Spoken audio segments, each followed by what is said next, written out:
Okay, thank you. Good evening, ADR members. The project before you tonight is located on Skyland Way. It is, which is a small street off of Laurel Grove. The property is a large lot, meeting the minimum 1 acre size, and it's a relatively flat lot. Tonight, the project proposes to demolish the existing buildings and structures on the property, including the 3-story residence, pool, and pool pavilion.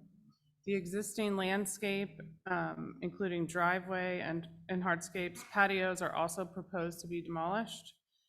The existing landscaping will be removed except for the significant trees which are proposed to remain.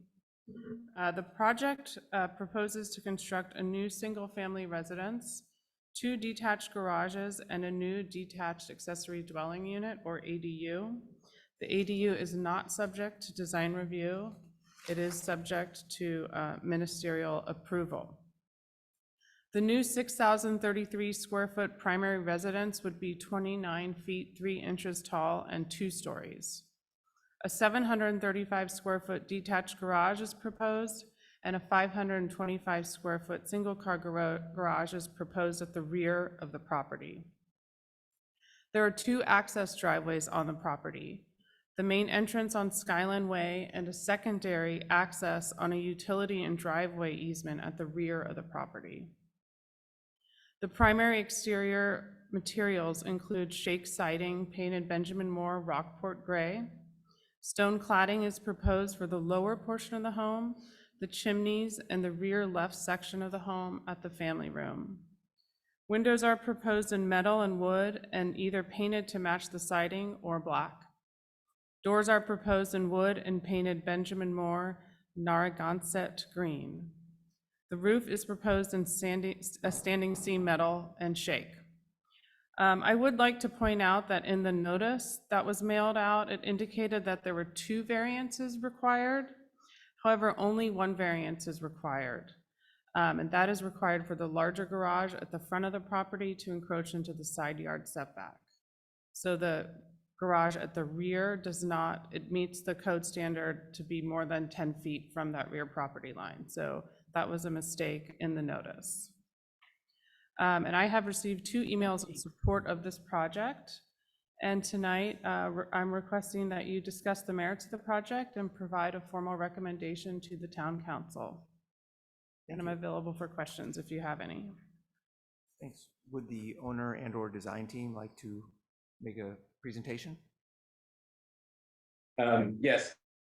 Can you hear me all right? This is David Groningen and Andrew Kogar from Historical Concepts. We're logging in via Zoom. And I will share my, it says the hosted disabled participant screen sharing. Okay. All right, looks like that just happened. Thank you, Rebecca. All right. Can you all see the screen with the existing survey up? No.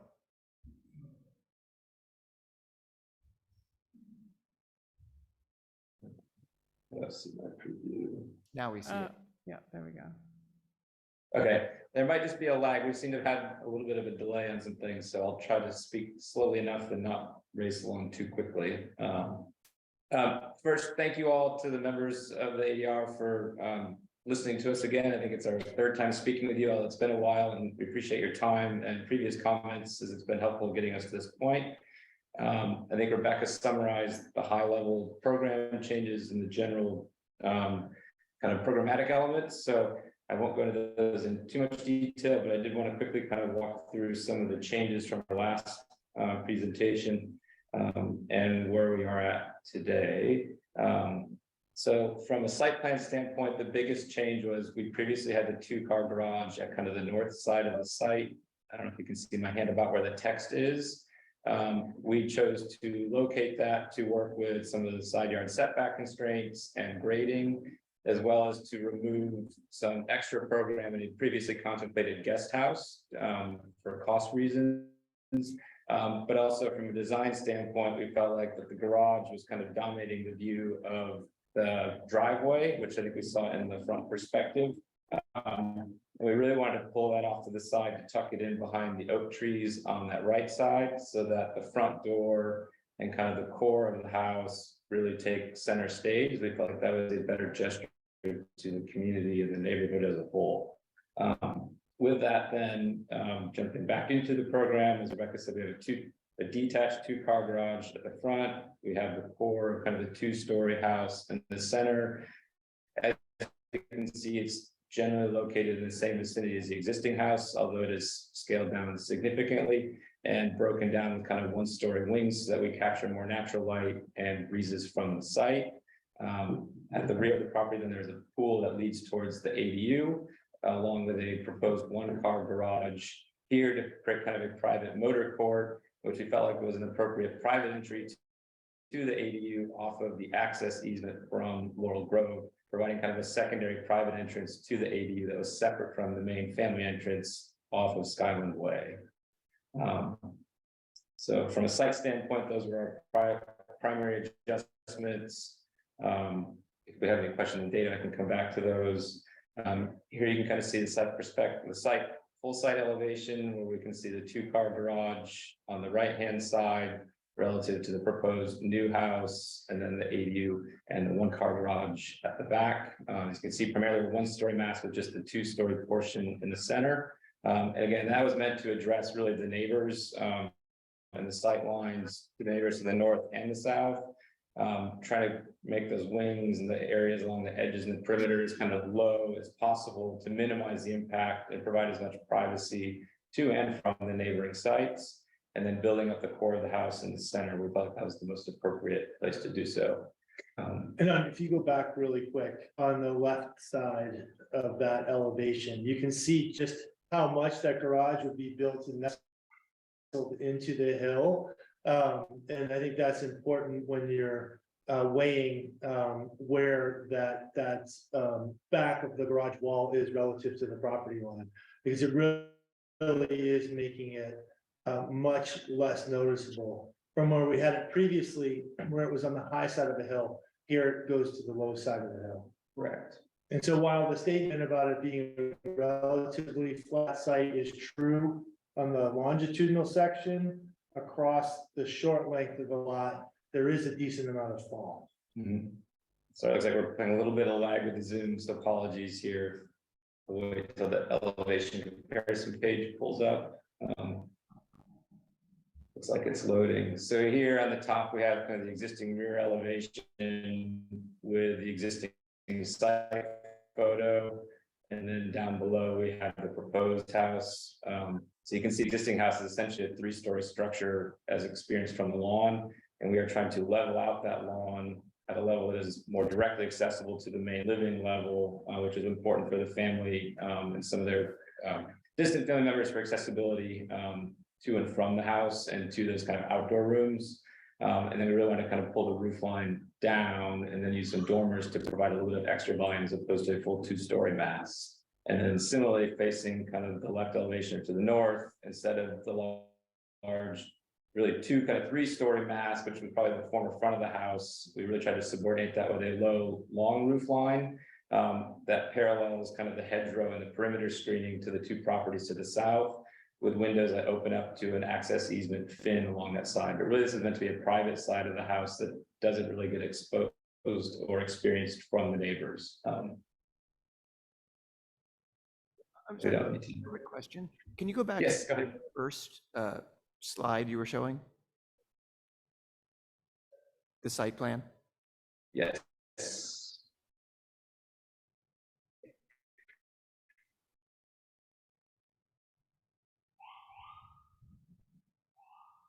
And I can pull up the landscape Just plan to if that's refresh easier to read. as My well. memory, on the original project that was approved, the garage was on the left or almost straight as you drive in. Correct. It was also a detached garage of approximately the same size. Yes, it was kind of in this vicinity here. I'm drawing kind of the red box, which may take a minute to load. Okay, I see it. Okay, And it was connected along that spine by a covered walkway I'm not sure if you're gonna be able to draw it or not. But that covered walkway was in that vicinity where the cursor was. Okay, thank you. Sorry, and were you Yes. done with everything else? Yeah, I think in essence, I think really the underlying goal for us was to create a house that we felt like was contextual to the history of Ross, like it could have been built in the late 1800s and then modified and updated over time as the family evolved.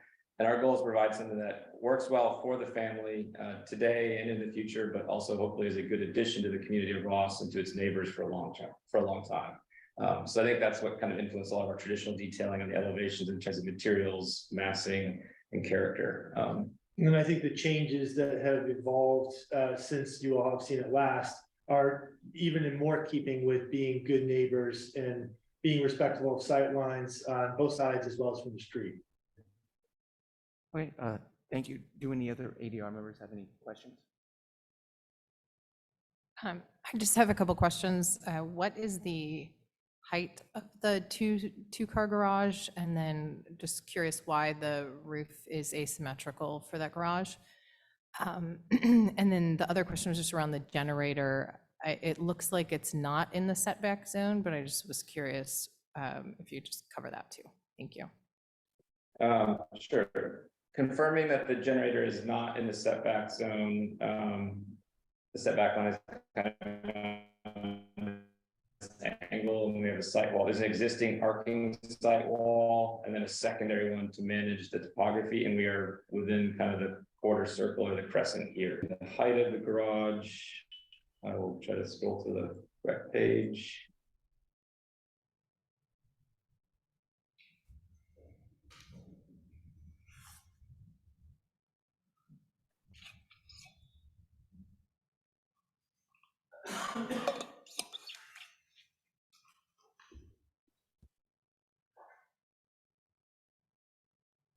Maybe not too far. So our overall height from driveway grade to the ridge is 17 feet 10. And we chose to do the asymmetrical roof line so that the ridge height could be kept lower and so that we could really nestle the backside of the eave as close to the existing grade as possible, while also limiting the forehead on the garage door side that faces the motor court. Really ultimately just trying to keep the building as small as we could, but keeping the roof pitches consistent with the character and the precedent for the rest of the project. Great. Thank you for your answers. You're welcome. Yeah, I just have a quick question while we're on the garage. I didn't exactly understand the logic or the rationale why it's not on the property line or pushed forward 5 feet. I didn't understand. I understand that it's the rear of it is retaining, but I'm not sure what the, can you speak to the downside of moving it 5 feet forward, I guess, and aligning it with the property line? You speak to what is it that made you move it back 5 feet out of the property line? Sure. So initially it started with the pre-existing non-conforming lot width, where I think our total lot width is about 120 feet instead of 150 feet. So we were constrained in terms of the overall width, and then the location of the existing access easement really dictated where our driveway was. So first and foremost, it was responding to the site constraints and then providing a location that we felt like was as far out of the sight line from the driveway as possible to really maintain kind of a clear view of the front of the house. As a part of that, we also use the rationale of when we previously contemplated the guest house or an ADU in this location, we realized we could have pushed that much closer to the property line, and we realized that we didn't want to make a big ask. So the secondary rationale was trying to keep a similar location to the previous guest house location that we reviewed and discussed with you all. But then trying to locate the back wall with the retaining wall as much as possible to minimize redoing of grading and site work to limit the disturbance. So said another way, had this stayed as an ADU, the proximity and the impact to that neighbor would have been much more than what we're showing by replacing it with the garage. And then ultimately, we felt like this was the best design location from responding to site constraints, minimizing site impact, but then also just providing the best screening in front of it. So this is where I felt like, this perspective you kind of showed it, because in the white, we kind of see ghosted in the existing oak tree locations. And so there's an opportunity to provide, as the trees kind of grow in and fill in, to really hide this corner and kind of continue to show just the two-story core of what could have been the old house. And we felt like if we pulled it forward, we'd start to crowd that experience from the street. Okay, thank you. Just a couple more questions. Can you speak a little bit about the exterior finishes, not the quality of them, but what I noticed is there are a number of usages for the shiplap. And maybe just could talk briefly about how you approach that. It's horizontal, it's vertical, it's diagonal. That's caught my eye, and I'd be curious to understand what the sort of thought process there was. Sure. So I think primarily we've used shingle siding as the body of our building. Like that was regionally and contextually appropriate. Drawing some influences from some of New England, and this was kind of us nerding out on the history of Ross and some of those influences from Boston. We looked at some of the more kind of colonial influences and some early shingle style. We might see some accents of wood trim up in the frieze band, kind of between the roof line, just to break down the scale and the massing. So that was kind of our secondary material. And then at the infill of door panels or panels below windows, we found that the vertical orientation tends to just feel better and fit better within the proportion of those, because they might have a horizontal proportion to the panel. And that way it retains an overall vertical kind of proportion. But those are meant to be very much accent pieces where the joints are not overly pronounced. They're much more subordinated, just to provide a little bit of texture. And they tend to be, narrower in dimension and much more like infill, potentially like beadboard or small kind of butt joint boards, as opposed to shiplap siding. So I think the black and white CAD line drawings kind of give everything an equal weight, but the only element that's really going to have a pronounced character or shadow is the shiplap siding, kind of in the horizontal bands that you see. So it's going to be a lot more homogeneous and quiet and subtle than the black and white drawings kind of make it look currently. All right, thank you. And then just last question, I'm sorry if I'm missing the plans, perimeter fencing. I saw the driveway gate. What's the plan for sort of the perimeter fencing around the lot? I believe it's just deer fencing, and then there was going to be planted hedgerow around the perimeter as well. So very just simple, and I could pull up the landscape plans to confirm that. Simple, soft, and natural. Yeah, I was thinking something, you're going to need something for the pool, so that's why I was curious if you're, how you're dealing with that. Yeah. I'm trying to remember what we landed on with the landscape architect for that. I know we had some gates at kind of our walkways back at this location, and we had a gate back here. I think the thing we have not looked at too closely yet with the landscape team is proximity of gates, because right now it's just perimeter, and if we need to add a secondary gate along the walk at the corner of the house, we would contemplate that. But using the ADU in the one-car garage to kind of form that back wall, and then using the driveway gate in the house, in the hedge, the perimeter hedge, as much as possible. Mhm. I'm happy to field the question as well a little bit. Oh, I'm the owner. I'm happy to field the question a little bit because our landscape architect isn't here.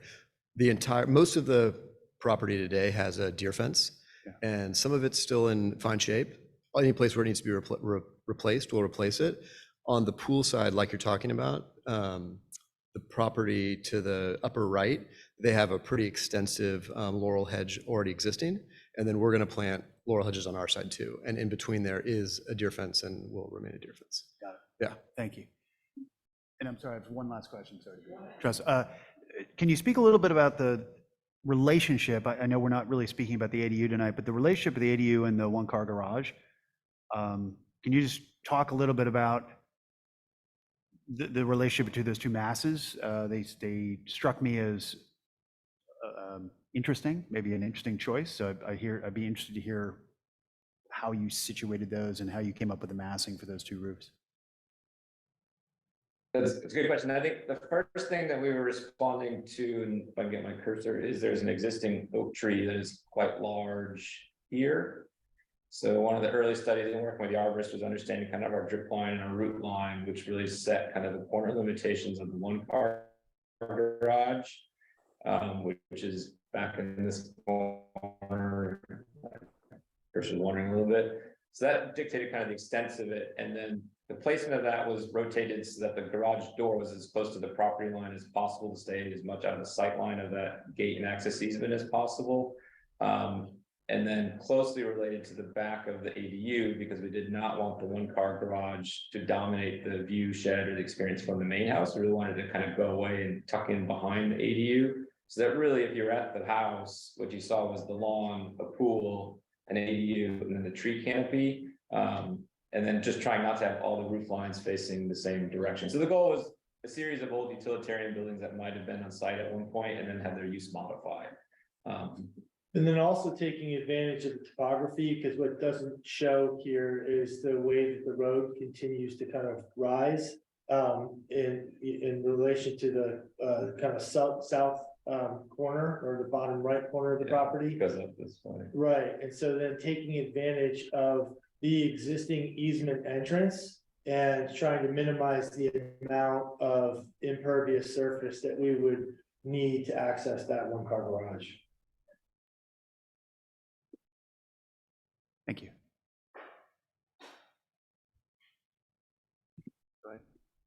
I have a couple of quick questions. Sorry, it's loud. Could you clarify the height on A 3.01? The height, the offset looks like it's 30 feet, but the dimension string says 31 and change. And I'm curious what the highest point of the structure is above the line of natural or finished grade.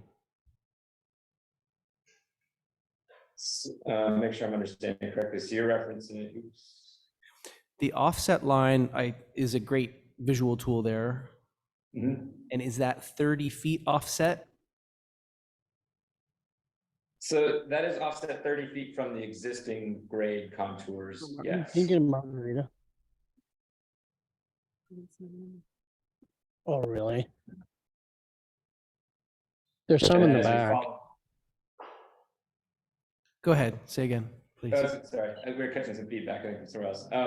So that contour rises up, which is why we have kind of the two different ridge heights, so that as we get to the existing grade point, there's a straight line down from our highest ridge, we stay within the 30-foot limitation through this I point. think his question is why we've got the 31 and 1 1/8 on the dimension string. And what that is relative to the 30-foot.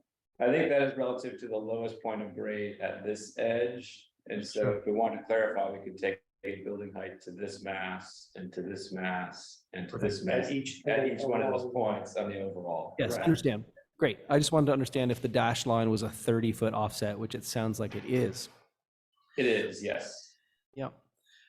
All of the building materials seem very high quality, except I have reservation about the roof material. I know that we can't do a Class A wood shake, and so there's a plastic composite suggested. I wanted to know if you had considered a terracotta version, because those exist, and I think that they don't cup and have a greater longevity, et cetera. And so I wanted to know if you'd considered like the Ludowici or something similar in a terracotta version.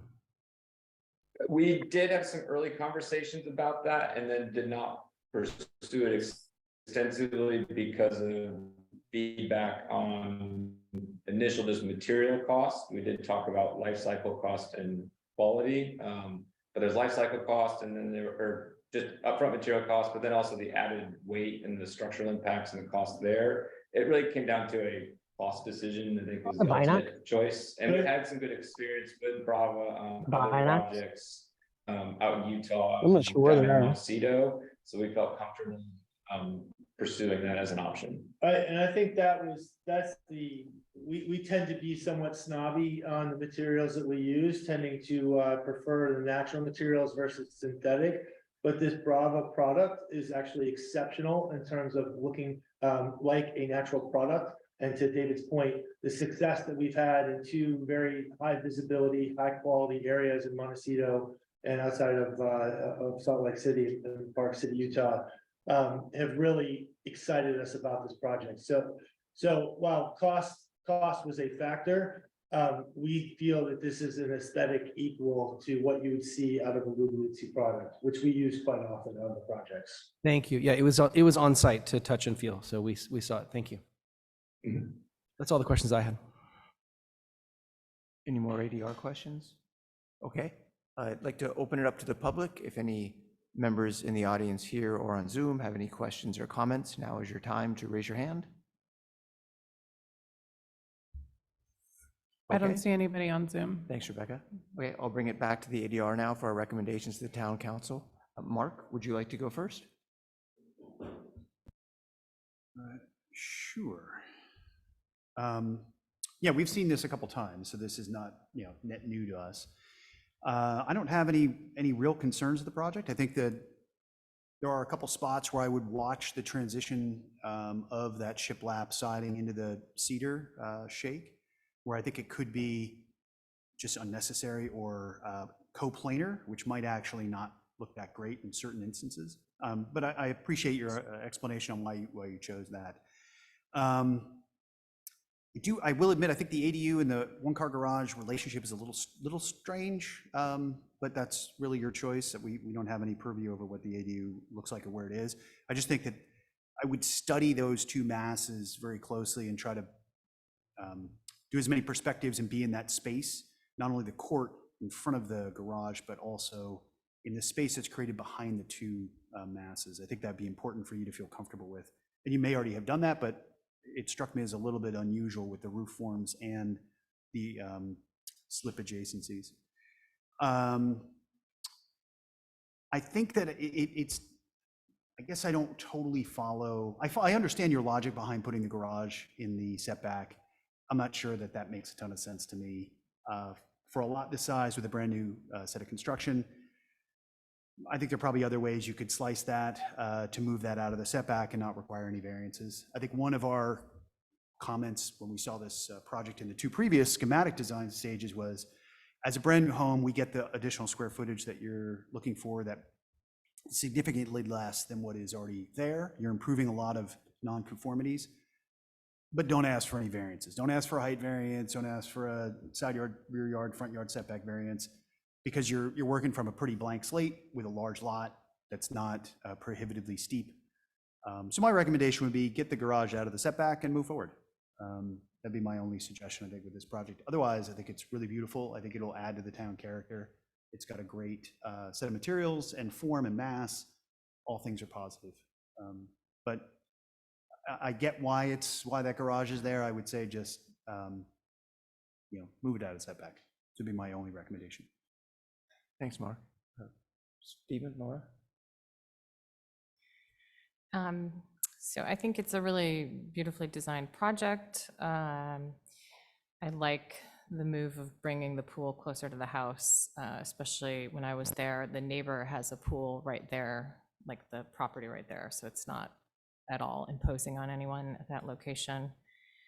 And it works. It has a nice relationship to the site. It works really well with the topography. It doesn't feel too large or imposing, especially for being, you guys were way over the existing, had a large FAR, and you guys brought it down close to what the code is. So it's still non-conforming floor area. Some is being retained, but the massing is not too large, so I think it works and it's a great improvement. And I like that the house is the focal point from the streetscape, with the garage pushed to the side.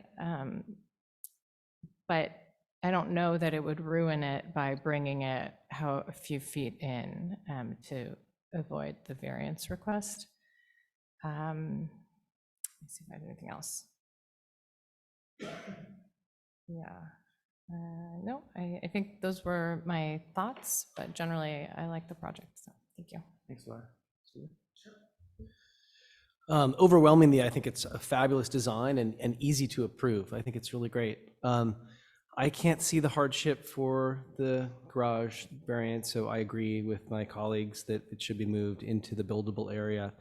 And then I think that I understand that the seismic requirements and gravity loads are greater with a heavier material, and that using the terracotta version of a simulated wood shake is more expensive both on the structural system and on the material itself. But I can't find that the plastic shingles meet the definition of high quality material in our code. And so I would strongly suggest that those be swapped for either the terracotta version or some other material that is more traditional, actually more traditional.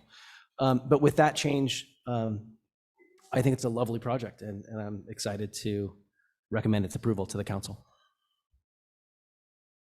And I also think it's an excellent project and agree with all of my colleagues that I think there's no hardship in the garage. I think it's better on that side because it's out of the way and you focus on the house more. I think it'll make a much more lovely driveway entrance, and just it needs to be figured out some way to get it out of the setback because there's really no hardship on a brand new, mostly rectangular lot that isn't that steep.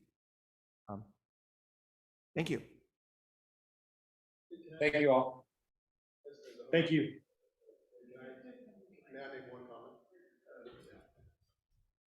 Sorry, just on the setback thing, heard you loud and clear. There was one moment when the Wi-Fi broke up, that an explanation that he gave that, just sort of walked through the hardship, to use that language. So I'm not an expert in this, so feel free to support me, David or Rebecca, in this. I think for lots, there's the bigger the lot, the bigger the setbacks get. And there's an element of the code that dictates, okay, for a lot of 1 acre, there's a minimum width if you were designing the lots today. And so for a 1 acre lot, the minimum width is, David, help me if it's 120 or 150, it's 150. Yeah. 150. And so the hardship would be that our lot is never 150, it's only 130. And so to conform to the 25 on each side, the buildable width of our lot is actually like 25% smaller than a conforming 1 acre lot. And so that was I think the strongest rationale of, okay, by asking for a 5-foot variance, we're still actually have a 20% less buildable width than you would with a conforming 1 acre lot. And in light of that, that's why we didn't want to ask for a variance, but we went to the 2 neighbors and asked for their blessing. They gave a blessing that was in the submittal. So that was the combination of the fact that the buildable width, even with the 5-foot variance, is less than the minimum as in the code. That was the explanation that broke up on the Wi-Fi. So I just wanted to throw that out there again, if that would be helpful for you to. First of all, that is helpful. Thank you. And it was very difficult to understand him through almost the entire presentation. So thank you for the clarification. So now that we've actually heard that explanation, because it did not come through clearly to me, does that change anybody's point of view on the 5-foot variance setback? That would be the hardship argument. Not really. No, I still think that the design it can be successful with maintaining the current setbacks. I mean, I get it, it's a interesting argument, but I think there's still plenty of width in that lot to develop a garage that doesn't dominate the front facade, that works with turning radiuses of cars. So I get it, but no, it doesn't necessarily fundamentally change my position on that. Okay, thank you. Steven? Oh, sorry, Laura, what's that? I was just gonna say, I mean, I know you try not to do variances if you don't have to, but it is, if he's spoken with both of the neighbors that are right there and the garage is kind of nestled into the garage, it seems not very offensive. So I don't know, I'm in between. I think it doesn't change my position either, in that most lots are in the same boat. They don't conform in all kinds of ways. And so every time the setbacks have to be kind of judged for whether they impose an undue hardship or not. And in this case, I don't think it imposes an undue hardship. Okay. I sort of line up more with Laura, where I think it's a little bit of a hardship, but I think every acre lot, including mine, is not 120 feet wide at all points. And it's just how it goes.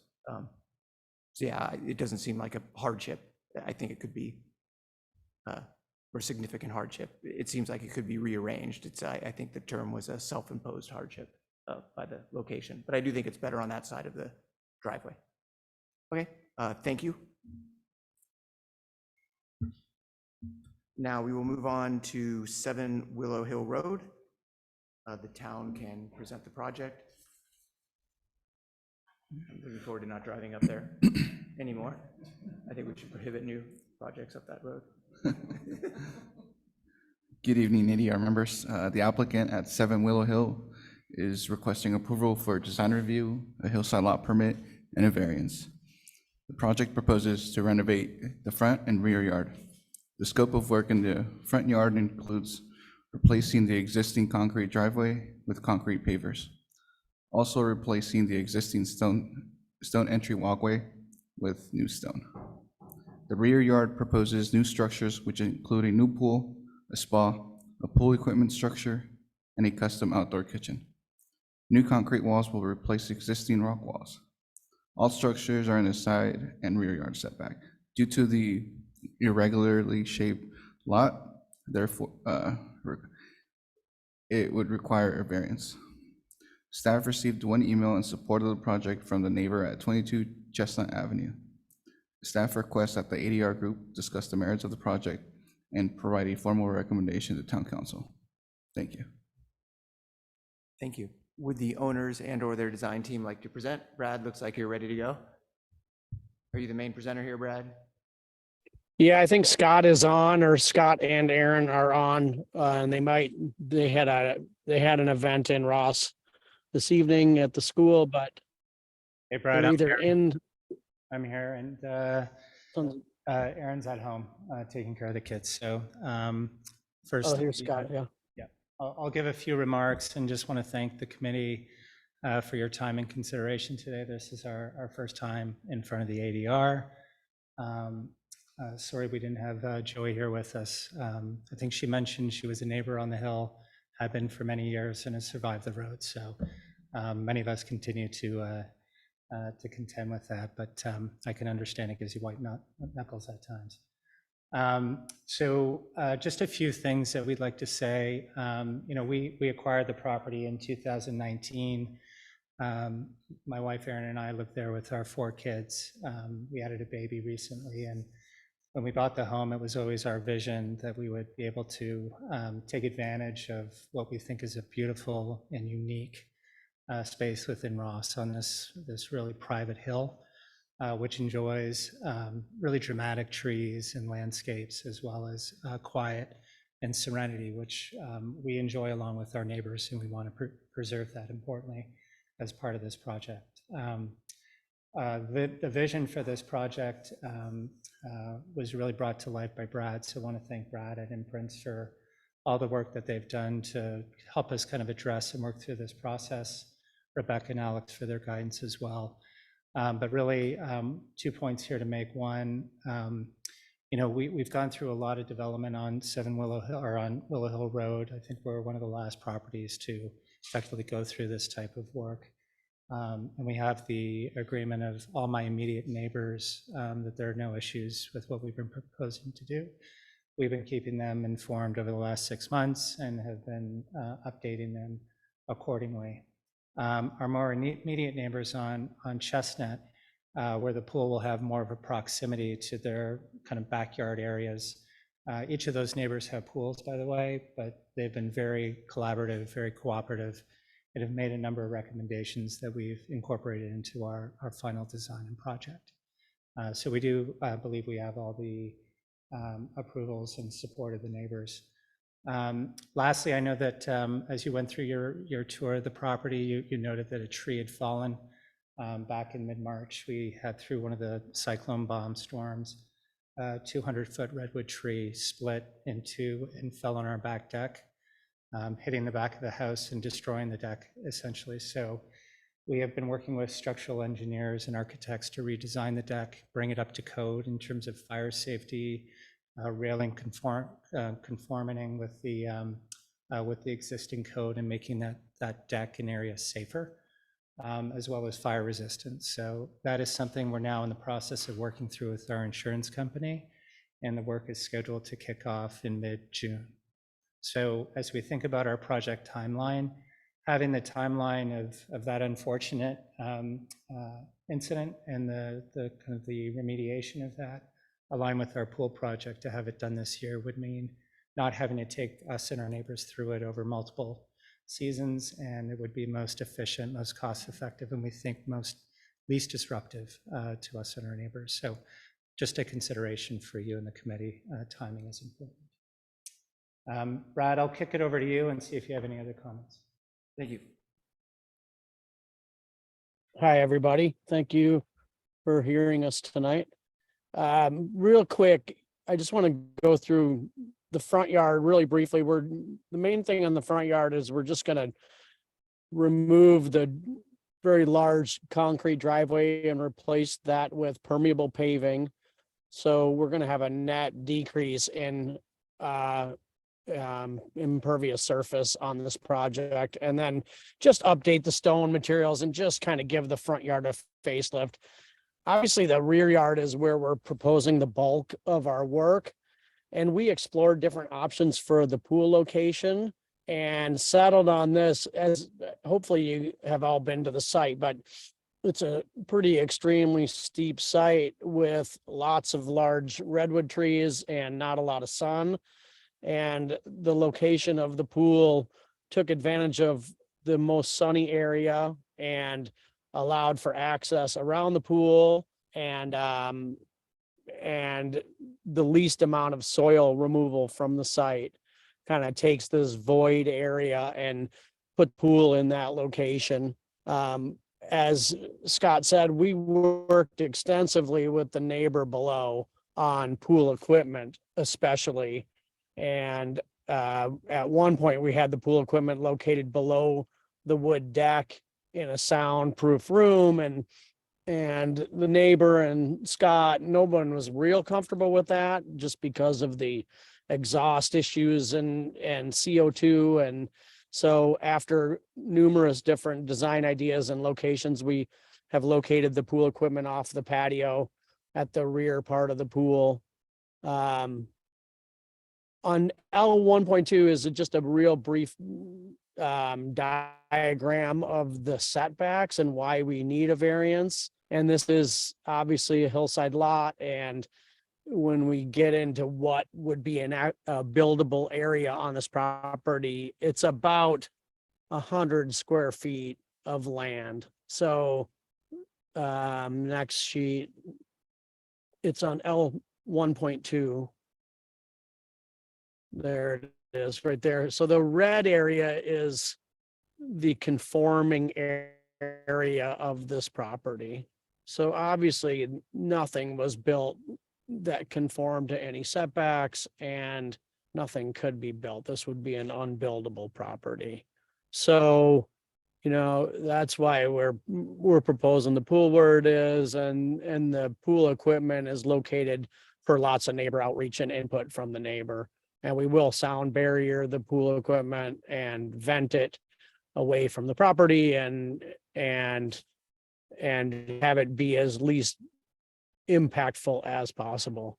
And there really isn't another great place for it that the neighbor's happy with. So I'm happy to answer any questions. And I think that's a pretty good explanation for what we're trying to do here.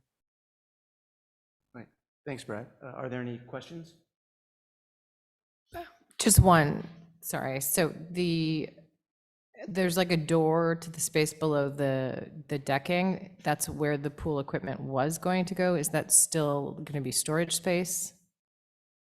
We're just going to lattice that space in, and it might be used to store, I'm not sure, garden tools, that kind of thing. It's not going to have there's not going to be any use of that area. Okay, thanks. Any more questions? Yeah, just one quickly, Brad. There's a redwood tree. It's relatively close to that downslope side of the pool. Yeah, idea? yeah, we had an arborist look at that. James from Arbor Logic looked at that tree and he was fine with the pool location. We may put piers and straddle roots and that kind of thing, but he was comfortable that the redwood tree, if it was an oak tree, no way, but since it's a redwood tree, he was comfortable. And the pool is so much above grade right there.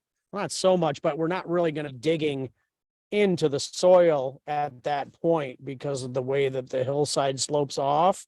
So the bottom of the pool will actually be above the existing grade. So there's really no excavation at that tree. And that's why James at Arbor Logic thought it would be fine. And I believe that he wrote a report or a letter. I'm not sure if that's within this packet or not, but that was one of the first things that I looked at when we started this whole design project here. And I appreciate that. And I know you said you moved the pool equipment in lots of different locations. Was kind of tucking it into the hillside, sort of towards the spa, burying in that hillside, was that an option at all? Instead of building that? Well, that hillside is so steep. That hillside is like 1 to 1 or 1.5 to 1. So pushing it in the hillside just was a massive undertaking. And that hillside's so steep that you can't plant on it. It is, I don't know if you were out there and saw it, but it is Yeah, just I thought the incredibly steepness steep. lended itself to burying it in a vault, sort of into that hillside a little bit. Yeah, we just couldn't really figure out how to vent it and how to get intake and, we did look at it and I mean, I'd be open to that. I know that the pool equipment, that was probably the hardest thing about this project was where to put the pool equipment. And we're really trying to keep the neighbor happy on the 22 Chestnut was our primary goal on the pool equipment. And yeah, I just thought that hillside was just too steep to build anything into it. Okay, thank you. Yeah. I mean, it's Mark will probably. Please go up to the microphone. Thanks. So Brad, I might just add by putting a bunker anywhere inside the hill kind of facing into the pool and decking area will create a noise factor that will just shoot out across the deck and then down to the neighbor. So when we think about the hillside, almost like an amphitheater, anywhere where sound goes, it bounces off. That's what our neighbor is getting today with an existing AC unit. So by putting it at the very back and shooting it up the hill where there's none of our neighbors are, it's just forest area, venting to the rear minimizes noise in any direction where we have neighbors. So doing that would create a lot of noise and disruption right against the deck. So thanks. Thank you. Yeah, the vent would have to shoot towards the pool. It couldn't go up. It's just too steep. Any more questions? Okay, I'd like to open it up to the public, either people in the room or on Zoom. If anyone has any comments or question, now is your time to raise your hand. I don't see anybody on Zoom. Okay, I'll bring it back to the ADR. Would someone like to go first? I looked at it. It seems fine to me. Obviously, a pool or a deck could not be built in that small little triangle of their buildable area on that lot. This lot definitely has the hardship issue of the setbacks taking up, I don't know what it is, 98% of the lot, and the steep hills. So it seems fine. And, we're always conscious of the neighbors when you're doing anything in the setbacks. So definitely it needs to have sort of that, especially that downslope neighbor, his sign off on the pool and the pool equipment. But since they have that, it seems fine to me. Yeah, I mean, this is an example of a lot that is so much smaller than the minimum 5-acre zoning requirement. So it, to me, meets the hardship, and the way the topography is, it doesn't seem like it would negatively impact any of the neighbors. The one thing I would just, assuming Brad's drawings have this, but just adequate screening to protect the privacy of 22 Chestnut down to the east. And those would be my comments.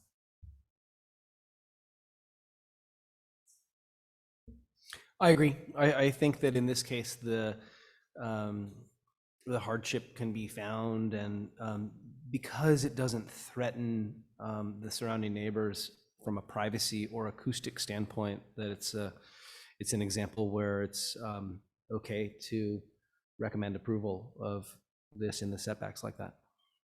I think that the downhill screening looks like it's covering the wall well. I don't know if it could cover the lattice work as well, Brad, but it seems like it would be nice if whatever volume is being presented to the downhill neighbors, and I don't understand the physicality of it, but any exposed part of that seems like it would be nice to be covered. Yeah, I think that, my first question on this particular project was, does this lot support a pool, right? Like, given you can't obviously build anything within the setbacks, but does this support a pool?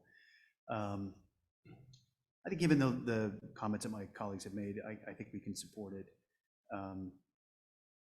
One thing we didn't talk about was that spiral stair. I would just encourage, if that is, it seems a bit of an unusual piece right there, but I would make sure that they can be quite loud. Most of those are metal, and having multiple kids running up and down those could actually produce more noise for your neighbors than almost anything else in the project. I think my gut tells me that there's a trade-off here between the pool location, the amount of turf you guys want, lawn, the deck. The deck is pretty large. My initial reaction was, cut down the size of the deck, cut down the size of the lawn to adequately fit a pool that's not so close to the neighbors. But I think I can support it. We've seen Brad manipulate pools throughout the course of Ross in a variety of ways, so I have to trust that this is the spot that works for this particular piece of property. The pool equipment enclosure still bothers me to some degree because it's elevated up at that level of the pool, which raises it up above the neighbor down at 22. I'll trust your guys' judgment that this is the best spot for it. It seems like an odd solution to me. It seems like an odd solution. That's how I'll leave it. But I think I can support it as drawn. We continue to look for the best possible place for that pool equipment, if that is not it currently. Those are my comments. Okay, thank you. Okay, thank you. Recusing himself from One Garden Road. So would the town like to present One Garden Road?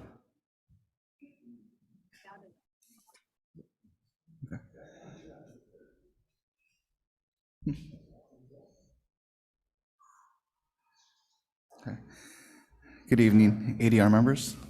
The applicant at One Garden Road is requesting approval for design review. The project proposes to construct a new detached 837 square feet, 3-car garage with a loft. The project also proposes some minor additions and alterations to the existing home to include enlarging the kitchen and hall by 210 square feet and expanding the dining room by 115 square feet for a total of 325 square feet of new floor area. The project also includes a new 4-foot iron fence along Garden Road, 3 new pedestrian gates, 1 located on Wellington Avenue and 2 located on Garden Road. A vehicle access gate and driveway with access on Wellington Avenue is also proposed. The project will include extending the existing paths, upgrading the driveway from concrete paving to new permeable paving. New landscape and hardscape are also proposed throughout the property. Staff received 3 emails for the project at One Garden. The neighbor at 23 Wellington Avenue is concerned that the new vehicle gate and driveway on Wellington Avenue will increase traffic and at the intersection at the Garden Road and Wellington Avenue, on Garden Road and Wellington Avenue, and also opposes the garage because it's not compatible with the neighborhood. The neighbor at 19 Wellington Avenue is concerned about the height and the location of the garage, and the neighbor at 2 Garden Road is in support of the project. Staff requests that the ADR group discuss the merits of the project and provide a formal recommendation to Town Council. Thank you. Thank you. Would the owners and/or their design team like to make a presentation now? Hi, yes, I'm Edward Buchanan, the project architect. I want to thank everybody for their time this evening and consideration. The main focus of this project, and I'm going to share my screen now because I think I can do that. And that. Can everybody see the landscape plan in front of them? Yes. Great, thank you. The main focus of this project primarily was an upgrade of the front yard to restore some grace and formality to the area, as well as open it up a little bit more to the neighborhood, and of course, improve the function. The main steps here are to create some dedicated pedestrian gates, one here along Garden Road, a second pedestrian gate here along Wellington, as described before. And then primarily move what is currently a big loop of a driveway around in front of this house to instead move vehicles further away from the building so that the vehicle circulation is further away from the house, and that there's a pedestrian path directly in front of the house, kind of creating a little more separation. And then at the end of the driveway, of course, is our proposed garage, which is meant to be a carriage style structure, like it was always there, replicating details from the front gables of the main house, and to be a focal point at the end of the driveway as well. The remainder of the additions along the side of the house, which are over in this vicinity here, were simply to improve the interior flow of the house, expand some rooms to increase the size of the dining room and the kitchen to be more proportionate with the scale of the house, and also as an opportunity to bring some of the details from the original front of the house and sort of this carpenter Tudor, if you will, along to the side of the house as well, as part of a longer term project where we're hoping to upgrade some of the additions that were done in the mid-90s to be a little bit more compatible with the original character of the original home. We have heard some of the comments about the garage being too tall or too big, and I think in my main response is that this is a structure that's meant to replicate not just the scale to be a smaller version of the main house, but with a steep pitched roof that matches these details, it's naturally going to have a roof that's taller than what we had ordinarily come up with. In terms of safety, some of the pedestrian around the corner, you can see that the gate is actually pulled back from the sidewalk, and the screen of hedges and so forth have been pulled back to provide a lot of visibility for pedestrians walking by or for cars coming and going. And as a reminder, this is really the formal side of the house where guests would enter and park their cars. We're providing four on-site parking spaces. But this is really, this entrance off Wellington is really more or less a guest entrance and infrequently used compared to the one further down on Wellington where the existing gate is, where the existing garages are. And that's the one that's daily used by the homeowners. I'm not sure there's much more detail to go into. I'm certainly happy to answer questions, but the idea was simply to replicate details, replicate style in this sort of gem of a little building that we would hope would be seen as if it were always there from a long time ago. Oh, one last point about the access, opening it up to the neighborhood. The front part at the main pedestrian entrance here is centered on the main entry of the house. And the goal with the landscaping is to replace the fencing along Garden Road And from this mature tree here to this mature tree here, to lower the hedgerow that's currently there to allow people walking along the sidewalk to be able to see much more of this beautiful home rather than closing it off with the tall hedges that are there currently. And I can just leave it open to answer any questions if you'd like. I just have one question, and that's on the, currently, how many garage spaces are there in this house? I believe there's 5 current spaces total. Okay, thanks. Mark, Laura, do either one of you or both have questions?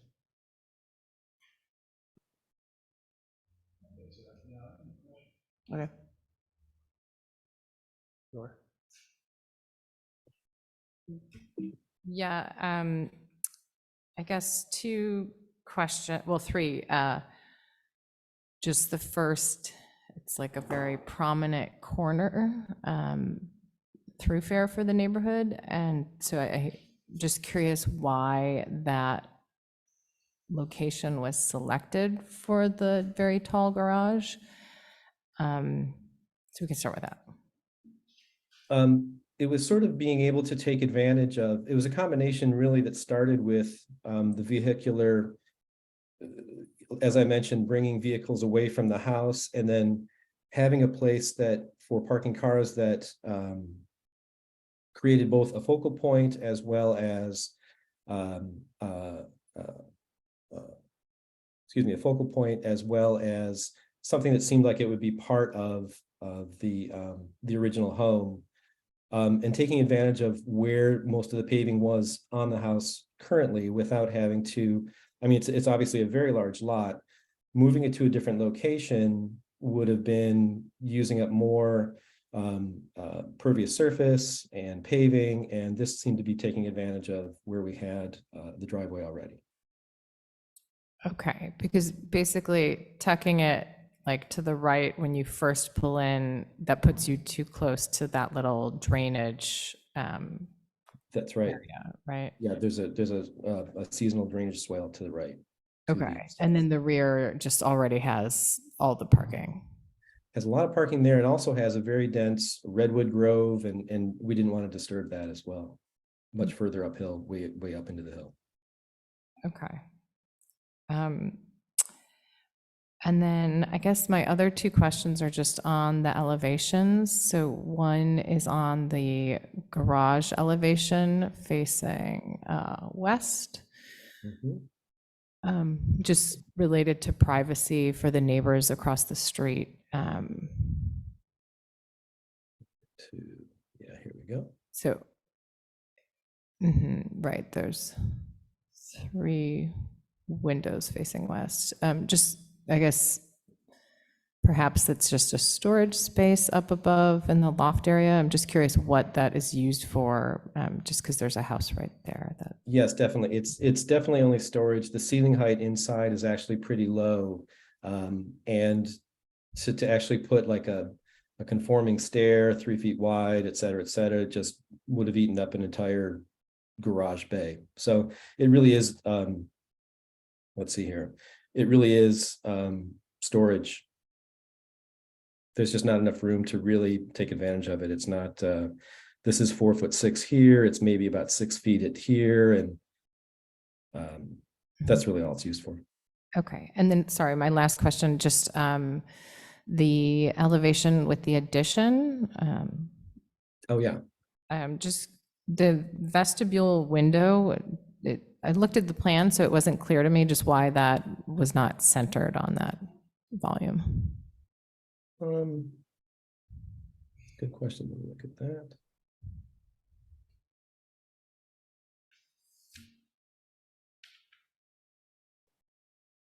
You know, I'll be honest, I'm not really sure. I think we had at one time, we had a different configuration for that, where we had this entrance pushed in a little further and it would have been centered in the remaining space here. And I think we may have modified something on the interior to keep it, you know. Yeah, I mean, again, that doesn't really impact anybody. I just noticed it. Curiosity. Yeah. Okay, those are my questions. Thank you. One quick question, Mark. So I don't think it was explicitly stated in the discussion, but this additional garage is housing an Airstream trailer that requires that center bay to be deeper and taller. Is that correct? That's correct. Can you give an understanding what the plate height is for that ceiling structure? Yes, I believe it was 10 feet.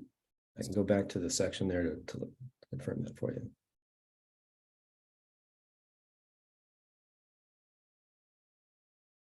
Yeah, it's right there. 10'4". I'm having trouble getting that to zoom in, but it's 10'4". And the, I guess I have a question because I was going to make a comment about this, but my question really is, can you re-articulate maybe the rationale for having that entrance on Wellington, the new curb cut? You mentioned it being a sort of a guest entrance. I guess I'm struggling with the three different entrances to this particular project.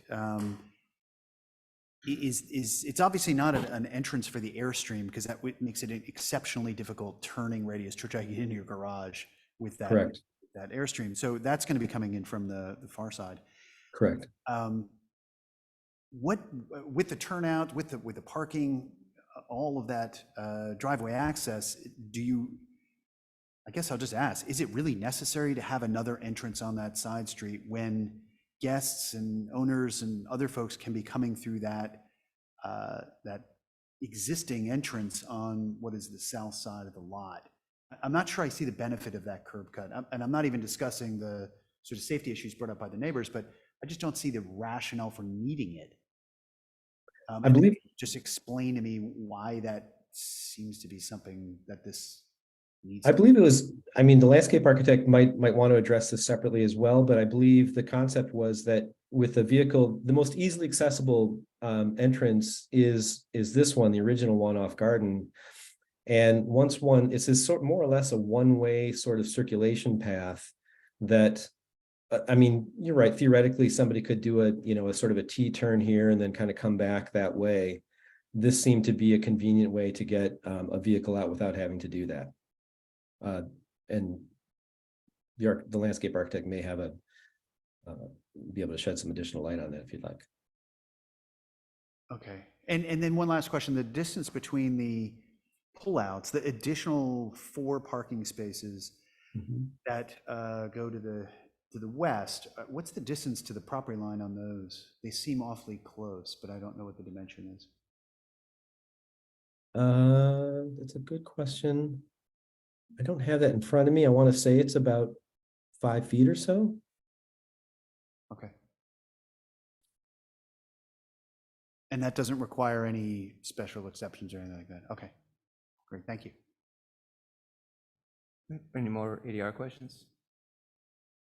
Okay, I'll open it up to the public. We have read the letters, the emails that came in. If someone would like to say anything, please step up to the microphone and you can speak. But you should be aware that we did read any emails that were sent to us. Thank you. If you could also state your name for the record, that'd be extremely helpful. Thank you. My name is Nancy McCarthy. I live at 15 Wellington, which is where Garden intersects Wellington. I've been gone for 2 weeks, so I just came back and saw the story poles and was frankly shocked at the height of the building because right now I will be looking at a garage. So the focal point of that property from the people on Wellington is a garage, a 3-car garage. And I do not understand why it has to be so tall. And I also am concerned about the elimination of the 4 trees in the front of the property. I'm someone who has done everything to guard the trees that are on my property because I prefer to be guarded, to be hidden from the street as opposed to, open views of the house. And so I'm just principally against taking down particularly coastal oaks unless there's something wrong with them and they're diseased in order for them to be removed. I am a strong believer in retaining trees unless they have to be removed for construction as opposed to for viewing the house. I don't see why this large of a structure should be put on that big of a corner. It just doesn't seem to be very attractive to me. I don't know if you've seen the story poles, but it is really quite imposing. And I'm just not understanding exactly why that's necessary. I don't know if there's some other design that could work that would complement the house and still, accommodate the Airstream trailer that would not be so imposing. And also, then you have windows there. It's supposedly for storage, but you don't know whether or not that may ever be converted to something else and used for some other purpose. So those are my concerns. Thank you. Hello, everybody. I just want to say, I'm Tom Stabrowski from 23 Wellington, and thank you for reading the comments. I just wanted to add a couple of thoughts because I hadn't seen the plans when I actually wrote the comments. But just to echo Nancy, living right across the street, and I want to say, of course, One Garden is an absolutely beautiful property. I mean, everybody knows it. It's historic. It's a beautiful home. The property is gorgeous. And it has 84,000 square feet of property with 5 garages. It just seems excessive at this point to add this very large and tall structure in that location at such a prominent intersection where, and I'm surprised that maybe more people didn't know about this from the neighborhood, where everybody has to drive through there to go in and out of the neighborhood. It's the sole intersection, and it's complicated enough. So, with all due respect, it just seems that that structure, if you look at the neighborhood, Winship, and all the homes there, it just doesn't fit. So appreciate your consideration on that. Thank you. Thank you. Is there anyone else here or on Zoom who would like to make a comment or ask a question? There's no one raising their hand on Zoom. Okay, then I'll bring it back to the ADR for comments. I'll go first on this one. I agree with, I'm sorry, I forget the gentleman's name, and Ms. McCarthy, who think it's, a lovely house and a lovely yard. When looking at the project, if you drove in, if the back of the project was a hill or someone else's house, I think the garage would be, sort of perfect in that location because it would be behind the home. However, it's on a corner. And I went back and looked at the Town of Ross design guidelines for garages after looking at it. And the first sentence says, a secondary structure such as a garage, studio, or shed, and any accessory dwelling unit should be subordinate to the primary structure. It should be located to minimize the impacts of mass and scale on the primary structure and on adjacent properties, period. That's the whole introductory paragraph. And although I think this is architecturally very nice and fits with the house, it sort of goes against 100% against minimizing it. It's in front of the house from 2 of the 3 angles, and it's obviously very large, and it has an impact on the street and the neighboring houses. So I really can't support it. And whether or not someone owns a larger vehicle or a smaller vehicle doesn't impact what they're allowed to build or not build. Just like if you have more children, you can't build a bigger house on the same lot. I think some of the driveway changes are very nice when it comes to the pedestrian access. I agree. I don't really care if there's another entrance as far as safety, because I don't think that impacts any more traffic. It's one house. It's not going to make a difference on a street like Wellington that probably has, 100 or 200 homes use that street. But I agree with Mark, there's no real reason for it. And when there's a house that already has 5 garage spaces, which is more than almost any house in Ross or in Marin, I'm not sure why we need to build more garage spaces. And once again, it doesn't really matter if you're a car collector or not, you don't get to build extra for owning more larger cars. Those are my comments on the garage. Laura?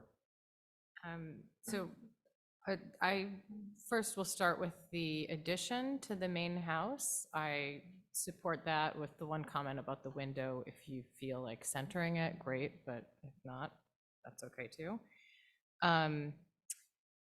I do appreciate the making a more formal pedestrian entry off of Garden. I think that's a nice touch and opening it up some so you get more of a reveal of this beautiful property.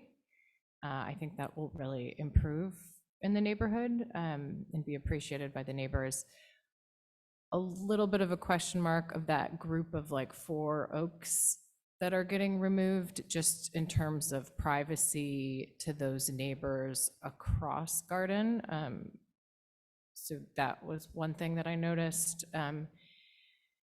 And I think the main thing with the garage is, same as Mark, I went back and looked at the design guidelines. And it says the primary residence should be the most prominent structure on the site.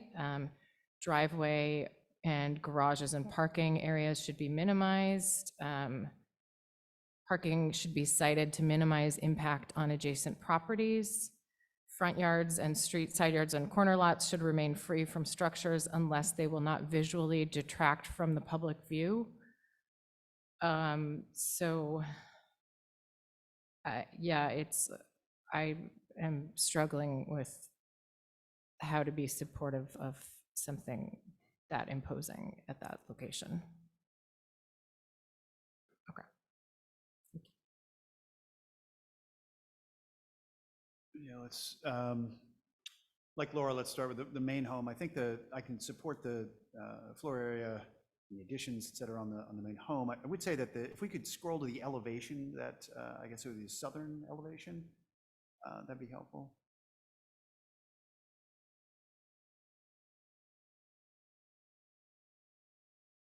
Yeah, thank you. One thing I've noticed about this home, and it is beautiful, and the lot is gorgeous, you know, and the home has a lot of value to the neighborhood. I guess I was curious. There's a lot of roof forms in this home, right? A lot of roof slopes. You can see there are 3, 4, 5 different slopes on this home already existing, and that probably doesn't count the additional secondary buildings on the lot.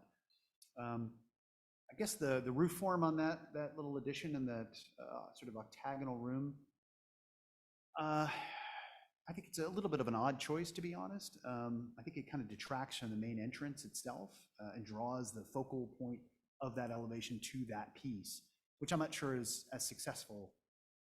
It's really an aesthetic comment.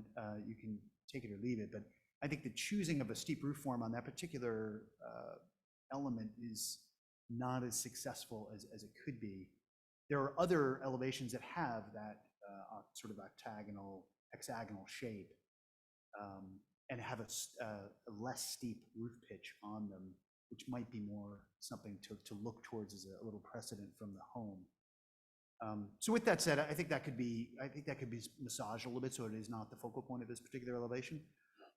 But from a square footage perspective, I think that all works. I like the layout. If we go back to the plan, I want to reiterate what Laura said and maybe Mark said as well. I think the design of the pedestrian side of Garden and opening that up a little bit, I think is really successful. I think that's a nice touch, primarily because the home is a bit hidden as you walk by it now. So adding that little piece there, I think is a really successful note. When we get to the garage, you know, I concur with my colleagues here. I don't think it's appropriate there. I think you're penalized, this lot is penalized to some degree because it's essentially on 2.5 sides with roads. So that makes it a difficult lot to site an additional garage or an additional building. An additional penalty to this is when you're on the street, you're about 3.5 feet below the level of grade where this garage sits. So the structure seems even more imposing than it would be otherwise if you were not already set that low. It's a tall structure, not only based on the airstream requirements, but the chosen roof form of that particular building exacerbates the height in mass, right? So as I mentioned earlier, there are probably 6 different roof pitches on this home and accessory buildings. And you chose one that is the steepest, tallest one to replicate, to marry the styles stylistically between the home and the second building. So I guess number one is, I find it a mass, it's unnecessary on that corner, but the move with the roof forms, while I understand them, and it, as a unique building, makes a lot of sense, but is not sensitive to that location on the property. And isn't necessary to choose that particular the steepest roof form in the building itself, in the main home. So, but to summarize, I have to concur with my colleagues here. When I saw the story poles and I saw the location of the lot, it just doesn't fit. It doesn't work there for a variety of reasons that Mark cited in our design guidelines, and Laura expressed as well. I think there's an opportunity, maybe, 5 existing covered spaces. Maybe there is an opportunity somewhere in that back parking court to figure out a way to either increase the size of one of those existing structures, to add 1 or 2 spaces of covered parking. And I guess my last comment would be the development of the front seems like a kind of almost a waste with this much paving and traffic pattern. The entrance to this, I could almost see eliminating the entrance at the southern end of the lot and only having an entrance on Wellington where you could keep all of the parking in the cars to one edge or side of the lot. I think stretching this, what is a very formal parking area across that entire streetscape just seems kind of a waste, but unnecessary. And I know what is there today is also very grand. And I guess I would wonder if it needs to be, right? You're adding, in this particular proposal, 3 covered parking spaces and 4 off-street parking spaces, in addition to the parking that's already on-site covered and in the back area. It seems excessive. While the lot is large, it seems dominated by parking and garages. So I think that,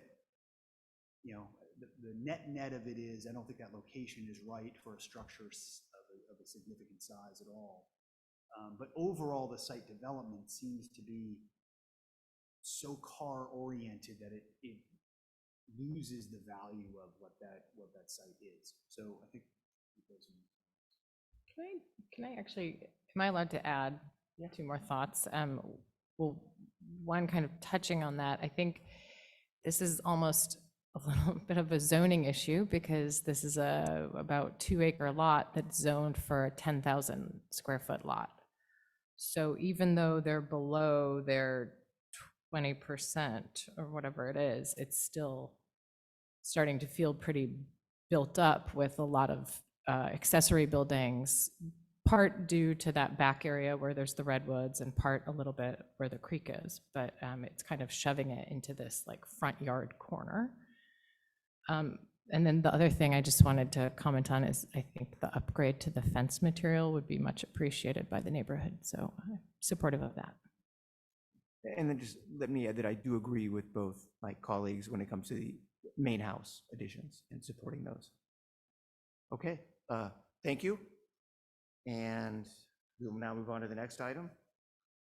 There are no conceptual advisory design review. Is there any information and discussion, Rebecca, or new agenda items? No, I don't have anything. Okay, in that case, I move to adjourn the meeting. All right, meeting adjourned. Thank you. Thank you.